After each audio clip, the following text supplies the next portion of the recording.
Subscribe कीजिए 10th class गणित channel को और बेल आइकन को दबाइए लेटेस्ट वीडियो देखने के लिए। हेलो फ्रेंड्स, चलिए आज हम उदाहरण नंबर 5 और उदाहरण नंबर 6 को इस वीडियो में हल करेंगे। ये जो उदाहरण है वो चैप्टर नंबर 12 के हैं और प्रश्नावली 12.3 से पहले दिए गए हैं। इससे पहले वाले जो उदाहरण थे उदाहरण नंबर 4 तक वो मैंने पीछे की वीडियो में बता दिए हैं। अगर वो वीडियो आपको देखनी है तो इस वीडियो के डिस्क्रिप्शन में आपको प्लेलिस्ट का लिंक मिल जाएगा, उस पर क्लिक करके आप पीछे वाली वीडियो देख सकते हैं।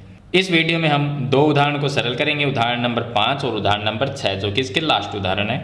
तो चलिए हम उदाहरण नंबर 5 को हल करते हैं। तो आप वीडियो को लाइक कर दीजिए और चैनल को सब्सक्राइब कर लीजिए ताकि नई वीडियो की नोटिफिकेशन आपको मिलती रहे। तो यहाँ पर लिखा है कि आकृति 12.16 में छायांकित क्षेत्र का क्षेत्रफल ज्ञात कीजिए, यानी कि जो इसमें छायांकित भाग है उसका क्षेत्रफल हमें ज्ञात करना है। जहाँ ABCD भुजा 14 सेंटीमीटर का एक वर्ग है, तो हमें इस आकृति में दिया गया है, इस आकृति के अंदर ABCD ये है एक वर्ग जिसकी भुजा दी गई है 14 सेंटीमीटर। तो यहाँ पर ये भुजा है वो भी 14 सेंटीमीटर की है और यहाँ पर ये भुजा है उसका माप भी 14 सेंटीमीटर है। यहाँ पर भी ये 14 हो जाएगी और ये भी 14 सेंटीमीटर हो जाएगी, क्योंकि जो वर्ग होता है उसकी चारों भुजाएं बराबर होती है। अब यहाँ पर हमें ये जो छायांकित भाग है जिसमें मैंने ये लाइनें बना रखी है उस भाग का क्षेत्रफल ज्ञात करना है। तो इस आकृति को ध्यान से देखिए, हमें छायांकित भाग का अगर क्षेत्रफल ज्ञात करना है तो इसके लिए ये जो ABCD जो वर्ग बना हुआ है इसके क्षेत्रफल में से हम चार ये जो अंदर इसके वृत्त बने हुए हैं इनका क्षेत्रफल अगर माइनस कर दें तो हमारे पास में ये जो छायांकित भाग है इसका क्षेत्रफल आ जाएगा। तो सबसे पहले हम वर्ग जो है दिया गया हमें ABCD उसका हम क्षेत्रफल ज्ञात करते हैं। तो मैं यहाँ पर लिखता हूँ वर्ग की भुजा। तो जो वर्ग की भुजा है वो हमें दी गई है 14 सेंटीमीटर, ये है वर्ग की भुजा। अब ABCD वर्ग का जो क्षेत्रफल होगा वो हम निकालेंगे ABCD वर्ग का क्षेत्रफल। अब वर्ग का जो क्षेत्रफल होता है वो निकालने के लिए इसका हम फॉर्मूला लिखते हैं भुजा स्क्वायर। क्षेत्रफल का सूत्र होता है भुजा स्क्वायर। अब भुजा का मान दिया गया 14 सेंटीमीटर, तो भुजा की जगह हम लिख देंगे यहाँ पर 14 का स्क्वायर। 14 इंटू 14 करेंगे तो ये आ जाएगा 196 सेंटीमीटर स्क्वायर। तो ये आ गया हमारे पास में ABCD जो वर्ग है उसका क्षेत्रफल आ गया। अब हमें इसके अंदर जो चार वृत्त बने हुए हैं इन चार वृत्त का क्षेत्रफल ज्ञात करेंगे और वर्ग के क्षेत्रफल में से माइनस करेंगे चार वृत्त का क्षेत्रफल। तो छायांकित भाग का जो क्षेत्रफल है वो आ जाएगा जो हमें ज्ञात करना है। तो चलिए हम यहाँ पर चार जो वृत्त दिए गए हैं इनका क्षेत्रफल ज्ञात करते हैं। तो इसके लिए वृत्त के क्षेत्रफल ज्ञात करने के लिए हमें त्रिज्या का मान हमारे पास में होना जरूरी है। तो पहले हम त्रिज्या का मान निकालेंगे। कहाँ से निकालेंगे? देखिए ये जो एक वृत्त बना हुआ है इसके पास में दूसरा वृत्त बना हुआ है, तो पहला जो ये वृत्त है इस वृत्त का व्यास कितना होगा? यहाँ से यहाँ तक ये वृत्त का व्यास हो गया। दूसरे वृत्त का व्यास कितना होगा? यहाँ से यहाँ तक। इसका मतलब ये जो लाइन है यहाँ से लेके यहाँ तक ये किसके बराबर है? ये वर्ग की भुजा के बराबर है। तो DC के बराबर क्या है? ये दो वृत्त का व्यास। देखिए एक वृत्त का व्यास फिर ये दूसरे वृत्त का व्यास, तो दो वृत्त का जो व्यास है वो मिलके कितना होता है? वर्ग की भुजा के बराबर। यानी कि हम ये कह सकते हैं कि दो वृत्त का जो व्यास है वो 14 सेंटीमीटर होगा। तो हम लिख देंगे दो वृत्त का व्यास। दो वृत्त का व्यास बराबर में होगा 14 सेंटीमीटर, ये हो जाएगा। तो एक वृत्त का व्यास कितना होगा? तो हम लिख देंगे एक वृत्त का व्यास। एक वृत्त का जो व्यास है वो इसके अंदर हम 2 का भाग दे देंगे तो ये आ जाएगा 7 सेंटीमीटर। अब त्रिज्या कितनी होगी? यानी कि R का मान, तो हम लिख देंगे त्रिज्या यानी कि R। तो त्रिज्या कितनी हो जाएगी? अब ये 7 सेंटीमीटर व्यास है, यहाँ पर देखिए ये कितना है? 7 सेंटीमीटर का व्यास है, तो त्रिज्या व्यास की आधी होगी तो 7/2। तो ये आ जाएगा 7/2 लिखें या इसको आप 3.5 भी लिख सकते हैं। तो चलिए हम इसको 7/2 सेंटीमीटर ही लिख देते हैं। ये आ गई वृत्त की त्रिज्या। अब हम चार वृत्त का क्षेत्रफल ज्ञात करते हैं। तो यहाँ पर मैं लिख देता हूँ चारों वृत्त का क्षेत्रफल। 4 वृत्त का क्षेत्रफल। सभी का एक साथ निकाल लेंगे क्योंकि जो भी क्षेत्रफल का सूत्र होगा उसको 4 से गुणा कर देंगे। तो वृत्त के जो क्षेत्रफल का सूत्र होता है वो होता है पाई आर स्क्वायर। अगर मैं इसको 4 से गुणा कर दूं इसका मतलब 4 वृत्त का क्षेत्रफल आ जाएगा। तो यहाँ पर हम लिख देंगे 4 गुणा पाई का मान 22/7 होता है, आर जो त्रिज्या है उसका मान 7/2 है, तो 7/2 गुणा में फिर से 7/2 आ जाएगा। अब देखिए ये 4 जो है वो इससे कट जाएगा, 2 और 2 4 हो जाएंगे, 7 का भाग 7 में चला जाएगा। 22 को 7 से गुणा करेंगे तो 22 को 7 से गुणा करेंगे तो 154 सेंटीमीटर आ जाएगा, सेंटीमीटर स्क्वायर। यह आ गया 4 वृत्त का क्षेत्रफल। हमें ज्ञात करना है छायांकित भाग का क्षेत्रफल, छायांकित क्षेत्र का क्षेत्रफल। इसका क्षेत्रफल ज्ञात करने के लिए हम ABCD वर्ग का जो क्षेत्रफल है कितना है यहाँ पर 196 सेंटीमीटर, तो आ जाएगा 196। इसमें से माइनस कर देंगे 4 वृत्त का क्षेत्रफल 154 है, तो माइनस में 154 बराबर में ये आ जाएगा 42 सेंटीमीटर स्क्वायर। ये आ जाएगा छायांकित जो क्षेत्र है इसके अंदर उसका क्षेत्रफल।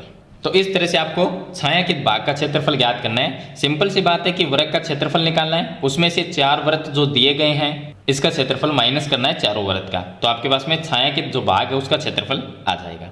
चलिए इसके बाद में हम हल करते हैं उदाहरण नंबर 6। अब देखिए इसका उदाहरण नंबर 6 है, इसमें दिया गया है, ये लास्ट उदाहरण है, इसमें दिया गया है कि आकृति 12.17 में छायांकित डिजाइन का क्षेत्रफल ज्ञात करना है। इसके अंदर देखिए ये जो छायांकित भाग है, जितने भी इसके अंदर 4 पत्तियां बनी हुई है, इन 4 पत्तियों का क्षेत्रफल हमें ज्ञात करना है और ये छायांकित इसका भाग है।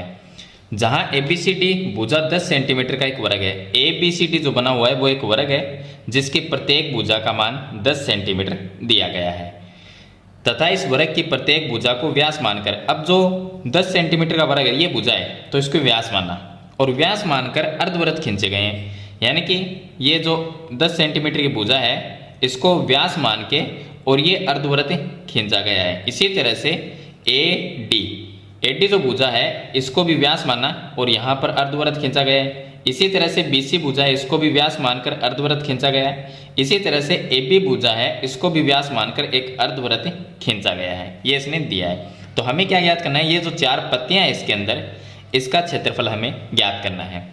तो हम क्या करेंगे, यहाँ पर जो छायांकित भाग नहीं है, देखिए ये छायांकित भाग नहीं है तो इसको हमने 1 नंबर दिया, ये 2 नंबर दे देंगे इसको, ये भी छायांकित नहीं है, ये 3 नंबर नाम देंगे इसको, ये भी छायांकित भाग नहीं है, और ये 4 नंबर ये भी छायांकित भाग नहीं है।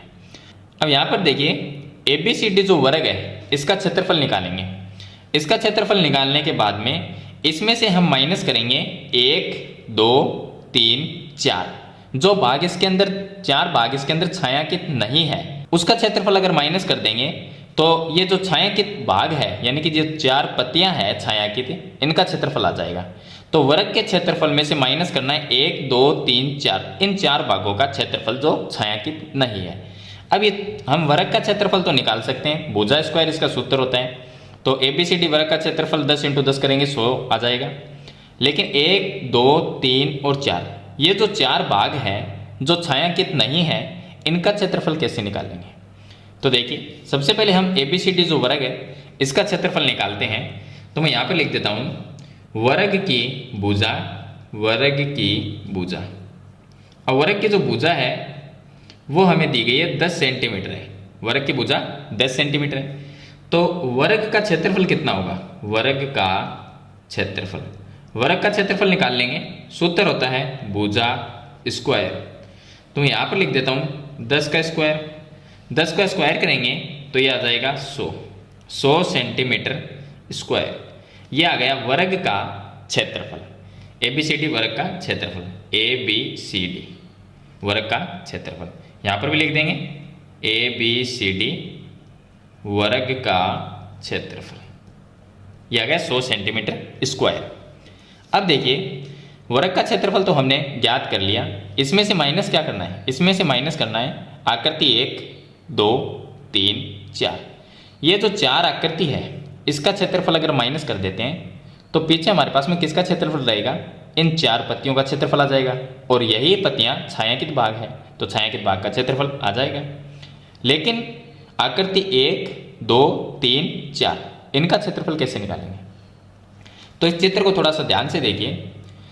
यहां पर हम क्या करेंगे कि ए बी सी डी जो वर्ग है इसके क्षेत्रफल में से अगर ये वृत्त का, ये अर्धवृत्त है, इसका क्षेत्रफल माइनस कर दें, और इधर वाला जो अर्धवृत्त है इसका क्षेत्रफल माइनस कर दें, तो किसका क्षेत्रफल आएगा? आकृति 1 और 3 का क्षेत्रफल आ जाएगा।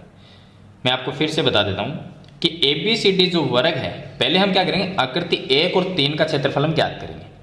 अब आकृति 1 का क्षेत्रफल और आकृति 3 का क्षेत्रफल निकलेगा कैसे? ये जो वर्ग का क्षेत्रफल है, ए बी सी डी वर्ग का क्षेत्रफल, इसमें से माइनस करेंगे ये जो अर्धवृत्त बना हुआ इधर वाला, और इधर भी एक अर्धवृत्त बना हुआ है ये, तो दोनों अर्धवृत्त का क्षेत्रफल माइनस कर देंगे। इसी तरह से फिर से एक बार हम आकृति 2 और 4 का क्षेत्रफल निकालेंगे। तो इसके लिए हम क्या करेंगे, ए बी सी डी जो वर्ग है इसके क्षेत्रफल में से एक तो ऊपर वाला ये अर्धवृत्त, इसका क्षेत्रफल माइनस करेंगे, और नीचे वाला जो अर्धवृत्त है इसका क्षेत्रफल माइनस करेंगे, तो आकृति 2 और 4 का क्षेत्रफल आ जाएगा। और लास्ट में ए बी सी डी इसमें से आकृति 1 प्लस 3 इनका क्षेत्रफल पहले आएगा, बाद में इनका क्षेत्रफल निकालेंगे, तो आकृति 1, 2, 3, 4 इनका क्षेत्रफल माइनस कर देंगे लास्ट में ए बी सी डी वर्ग के क्षेत्रफल में से, तब हमारे पास में ये छायांकित भाग का क्षेत्रफल आ जाएगा। तो चलिए इसको हल करते हैं। अब मैं आपको बताता हूं कि वर्ग का क्षेत्रफल हमने ज्ञात कर लिया। अब आकृति 1 और आकृति 3 का क्षेत्रफल ज्ञात करते हैं। हम यहां पर लिखते हैं आकृति 1 व 3 का क्षेत्रफल। अब क्षेत्रफल निकलेगा कैसे?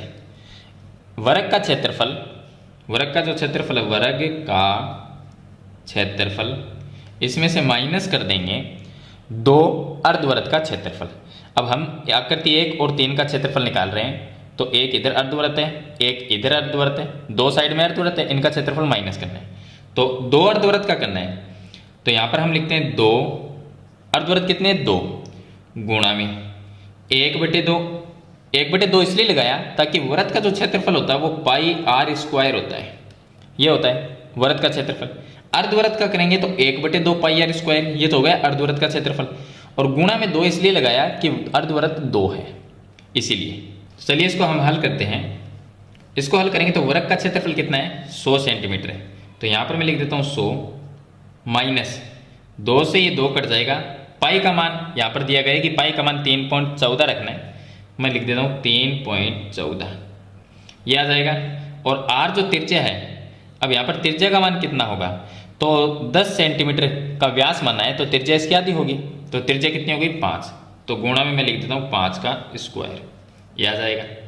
चलिए अब इसको हल कर लेते हैं। तो ये आ गया 100 माइनस 3.14 गुणा 25, 5 का स्क्वायर कितना होगा 25 होगा, तो 3.14 गुणा में 25, ये आ जाएगा।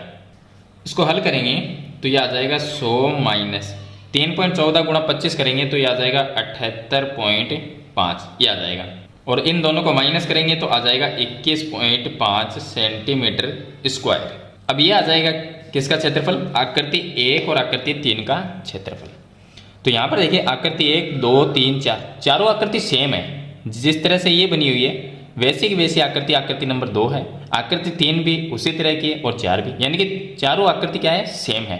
तो 1 और 3 का क्षेत्रफल जितना भी आएगा उतना ही 2 और 4 का क्षेत्रफल होगा। तो मैं चलिए यहाँ पर लिख देता हूँ कि आकृति 2 व 4 का क्षेत्रफल बराबर होगा 21.5 सेंटीमीटर स्क्वायर, क्योंकि ये भी इसके बराबर होगा, क्योंकि चारों आकृति सेम है। तो 1 और 3 का जितना क्षेत्रफल होगा उतना ही 2 और 4 का होगा, तो 2 और 4 का भी 21.5 होगा। अब टोटल क्षेत्रफल कितना हो गया, 1, 2, 3, 4 चारों आकृति का, तो आकृति 1 प्लस 2 प्लस आकृति 3 प्लस आकृति 4 चारों का क्षेत्रफल। अब चारों का क्षेत्रफल होगा 21.5 प्लस में 21.5, यह हो जाएगा 21 पॉइंट, यहाँ पर पॉइंट आएगा 21.5, तो यह आ जाएगा 43 सेंटीमीटर स्क्वायर। अब देखिए ये जो क्षेत्रफल हमने निकाला है 43 सेंटीमीटर, ये किसका है? जो भाग इसमें छायांकित नहीं है। तो वर्ग के क्षेत्रफल में से अब हम 1, 2, 3, 4 इन चारों आकृति का क्षेत्रफल माइनस करेंगे तो छायांकित भाग का क्षेत्रफल आ जाएगा। तो यहाँ पर हम लिखेंगे कि छायांकित भाग का क्षेत्रफल। छायांकित भाग का क्षेत्रफल कैसे निकलेगा? वृत्त का जो क्षेत्रफल होगा, वृत्त का क्षेत्रफल, इसमें से माइनस करना पड़ेगा आकृति 1, 2, 3 व 4 का क्षेत्रफल, ये हमें माइनस करना पड़ेगा। तो वृत्त का क्षेत्रफल कितना है? वृत्त का क्षेत्रफल है 100 सेंटीमीटर स्क्वायर, तो ये आ गया 100 माइनस चारों आकृति का क्षेत्रफल है 43, तो ये माइनस में कर देंगे 43, बराबर में आ जाएगा 57 सेंटीमीटर स्क्वायर। तो ये आ जाएगा हमारे पास में छायांकित भाग का क्षेत्रफल, जो कि इसके अंदर 4 जो पत्तियां बनी हुई है इसका क्षेत्रफल आ जाएगा। तो इस तरह से आपको उदाहरण नंबर जो 6 है उसको हल करना है। तो इस वीडियो में मैंने आपको उदाहरण नंबर 5 और उदाहरण नंबर 6 दो उदाहरण बता दिए हैं। फिर भी आपका कोई सवाल या सुझाव है तो मुझे कमेंट बॉक्स में जरूर लिखना, और वीडियो अच्छी लगी तो इसे लाइक और शेयर जरूर कर देना। इस चैनल पर नए हैं तो सब्सक्राइब करना। हम मिलते हैं नेक्स्ट वीडियो में, तब तक के लिए थैंक यू।